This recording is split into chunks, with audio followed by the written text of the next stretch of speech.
She thought escaping the baby factory would mean freedom, but the moment she stepped into the streets, danger followed. Madame Manu Felicia isn't letting her go off so easily. Her team is haunting her relentlessly. Nana Ama had no money, no contact, and nowhere to hide. One wrong move, and she could vanish without a trace. Every step is a gamble. Every decision could be her last. She has to outsmart them, gather proof, and expose the dark truth before it's too late. Walked through the crowded Sunyani Ghana streets, tired, hungry, and thirsty.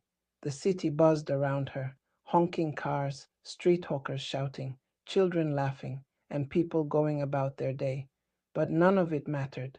She immediately decided to go to the nearest police station to report everything about the baby factory to them so that Madame Manu Felicia can be arrested immediately. Her hands trembled as she pushed open the big gate. Sir, I need to report something. It's urgent. A crime involving a popular beauty spa here in Sunyani, she said, her voice shaky. The officer behind the counter glanced at her, eyes narrowing.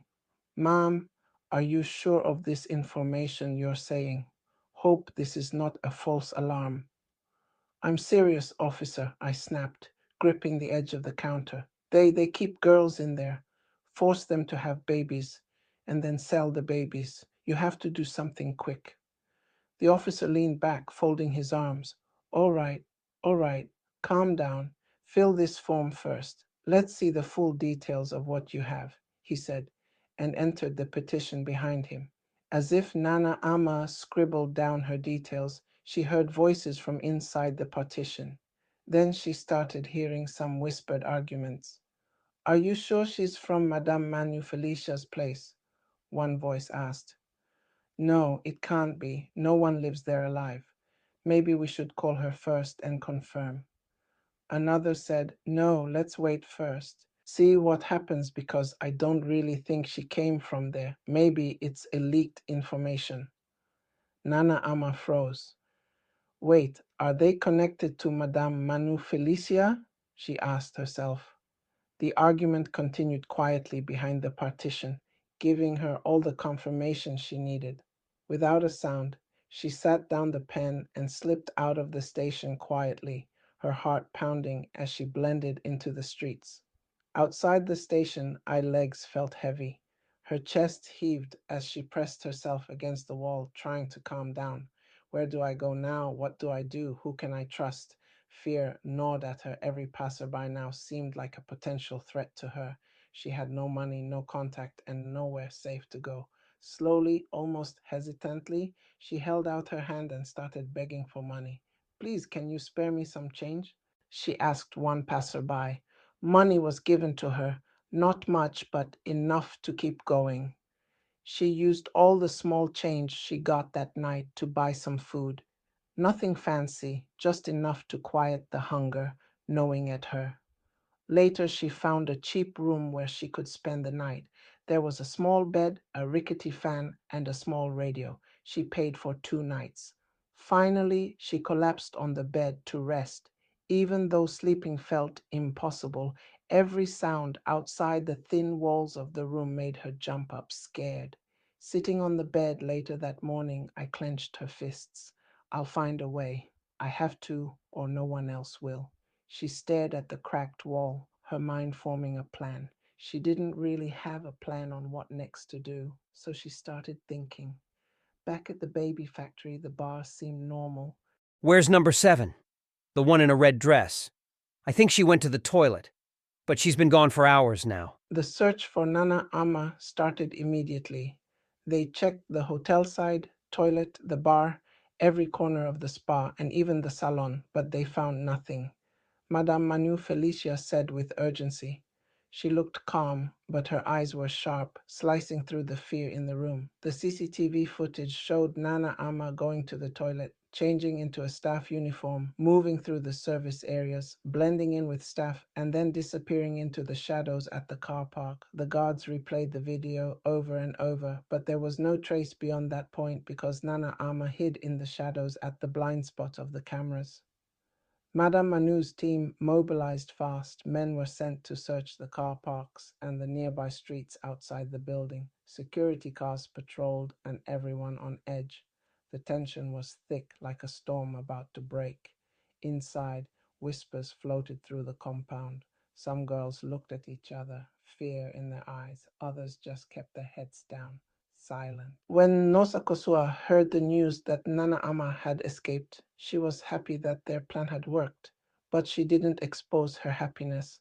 Madame Manu Felicia looked calm, but deep down she was scared. Someone had slipped through their fingers. Someone had managed to get away, and she had a feeling that Nana Ama would likely expose them. Nana Ama walked through the streets, her heart pounding with every step. She kept glancing over her shoulder, imagining guards or men sent by Madame Manu Felicia around every corner. The police can't really help because most of them are connected to her.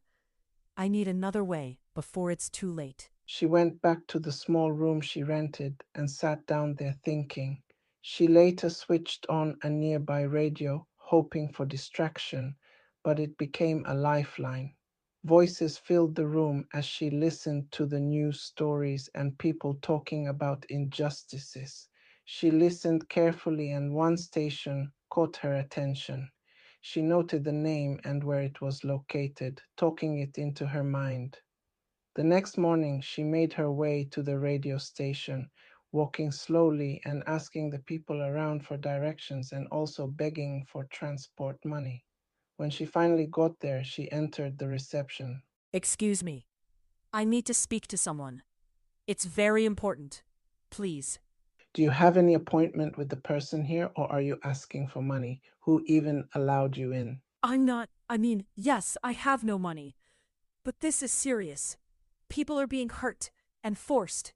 I have proof. Minutes passed, but it felt like hours. Fidgeting, trying to stay calm, Nana Ama prayed they would take her seriously and also prayed that they weren't connected to Madame Manu Felicia too. Finally, a journalist came out and motioned for her to follow. She told her story, trembling at first, but gaining strength as she spoke. Names, schedules, routines, testimonies of the girls trapped inside the factory. The journalist listened intently, taking notes and asking more questions. Later that day, the station connected her with a human rights organization. For the first time, I felt a glimmer of hope. She wasn't alone anymore, but her safety was still fragile. She moved constantly, avoiding hotels, police stations, notable places, and anyone who might recognize her. Every day she pored over her notes and documented every detail she could remember. It was exhausting, terrifying, but necessary. She was building the foundation to bring the baby factory down, and the human rights team worked tirelessly.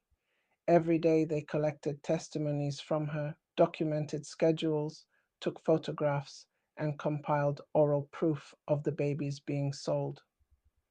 She says there was a lady who was forced to deliver 3 babies in the space of 2 years, one volunteer said, shaking her head. And here's the schedule of buyers coming in every week, another added, pointing at a carefully kept log. Nana Ama reviewed everything. I think this is enough. We can't wait any longer, she said, her voice quiet but firm. The media got involved soon after. News outlets, radio programs, and even social media channels carried her story.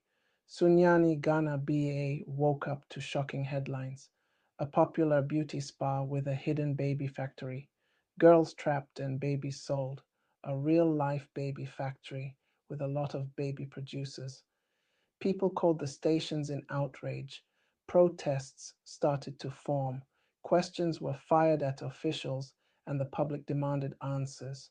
Back at the factory, security was in chaos. Guards and staff scrambled trying to cover tracks, but every move was too little, too late. The news had already spread. The world was watching.